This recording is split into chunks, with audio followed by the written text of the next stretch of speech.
Hello friends, आपका हमारे channel A to Z teaching student में स्वागत है। तो आज का हमारा टॉपिक है सिंपल प्रेजेंट टेंस।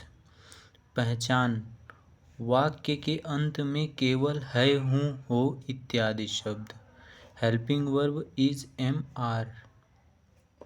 यूज: प्रयोग: आई के साथ एम का प्रयोग एवं एक वचनकर्ता singular numbers he, she, it, this के साथ इज का प्रयोग तथा बहुवचनकर्ता प्लूरल नंबर के साथ आर का प्रयोग किया जाता है।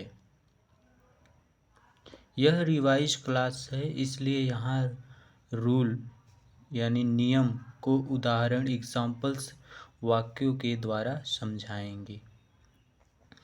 मैं एक अच्छा क्रिकेट खिलाड़ी हूँ।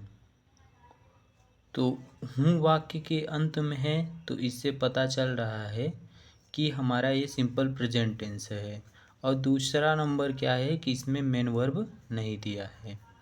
तो इसका रूल क्या होगा अफर्मेटिव सेंटेंस में कि सब्जेक्ट प्लस हेल्पिंग वर्ब जो है is am are plus complement plus other. तो यहाँ पहले सब्जेक्ट को लिखेंगे, फिर उसके बाद उसका हेल्पिंग वर्ब लिखेंगे, फिर उसके बाद उसका कॉम्प्लीमेंट लिखेंगे, फिर उसका अदर में लिखेंगे। तो इसका ट्रांसलेशन क्या होगा?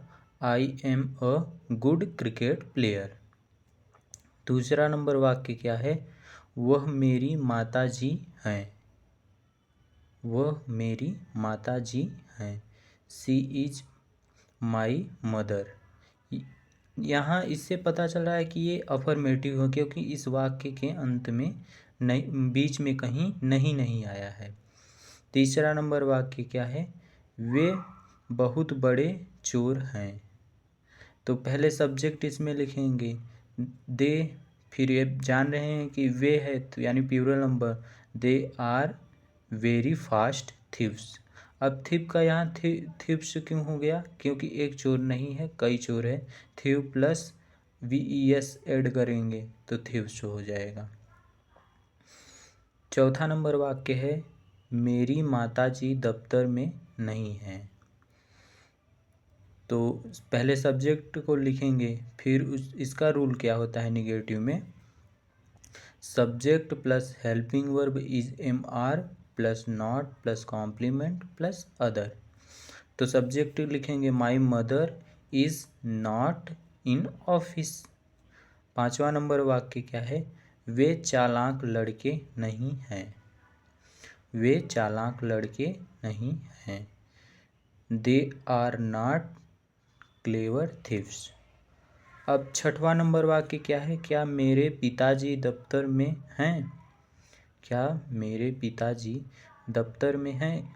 हमने पहला कंडीशन बताया था, यदि क्या शब्द से वाक्य के पहले आए तो फर्स्ट इंट्रोगेटिव होता है, फर्स्ट कंडीशन वाला। फर्स्ट कंडीशन का रूल क्या होता है कि helping verb plus subject plus complement plus other. तो इसका ट्रांसलेशन क्या होगा? अब मेरे पिताजी सिंगुलर नंबर हैं, is my father in office. सातवां नंबर वाक्य क्या है? क्या वे लेखक हैं? अब वे है यानी प्लूरल नंबर, तो उसका हम हेल्पिंग वर्ब क्या लिखेंगे? Are they writers.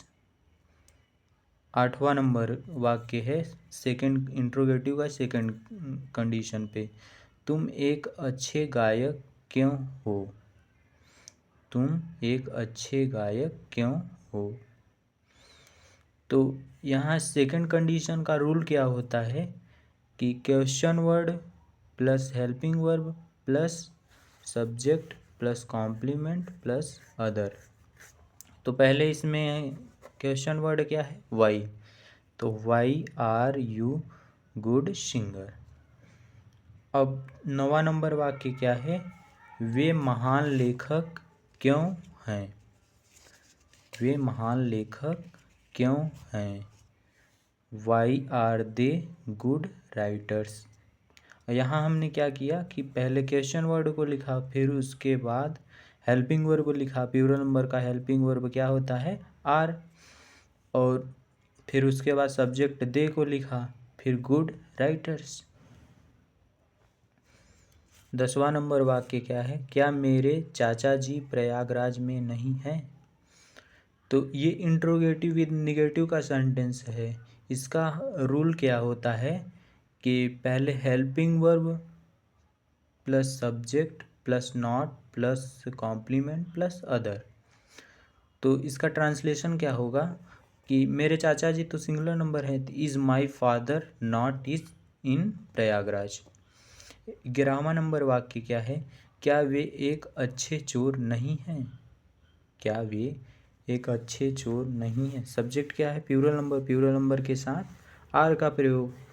Are they not good thieves? अब यहाँ एक चोर होता तो थिप लिखते हैं, लेकिन यहाँ कई चोर हैं तो थीव्स लिखेंगे। ठीक, थिप प्लस VES यानी कि थिप्स हो गया। 12वां नंबर वाक्य क्या है? वह एक अच्छा नृतक क्यों नहीं है? वह एक अच्छा नृतक क्यों नहीं है? तो ये हमारा सेकंड कंडीशन का रूल है। तो इसका रूल क्या होता है कि question word plus helping verb plus subject plus complement plus other. तो इसका ट्रांसलेशन करते हैं, क्यों है यानी कि वाई। अब उसके बाद सब्जेक्ट हमारा सिंगुलर नंबर है तो हेल्पिंग वर्ब इसका इज हो जाएगा। तो why is he not good dancer. 13वां नंबर वाक्य है, तुम एक महान कलाकार क्यों नहीं हो? तुम एक महान कलाकार क्यों नहीं हो? Why are you not good artist. 14 नंबर वाक्य है कि आप तुम। आप हिंदी में आप या तुम, इंग्लिश में तुम होता है, यू का मतलब होता है, दोनों भी लिख सकते हैं। आप मेरे मामा हो। तो इसका ट्रांसलेशन आप लोग कमेंट बॉक्स में बताइए। और 15वां नंबर वाक्य है, रमेश चोर नहीं है। तो आप दोनों वाक्यों को ट्रांसलेट कर बताइए कौन सा सेंटेंस है, इसका ट्रांसलेशन क्या है, कमेंट बॉक्स में बताइए। वीडियो को लाइक कीजिए, शेयर कीजिए, चैनल को सब्सक्राइब कीजिए। Thank you for watching video. तो मिलते हैं इसी तरह के नेक्स्ट वीडियो के साथ।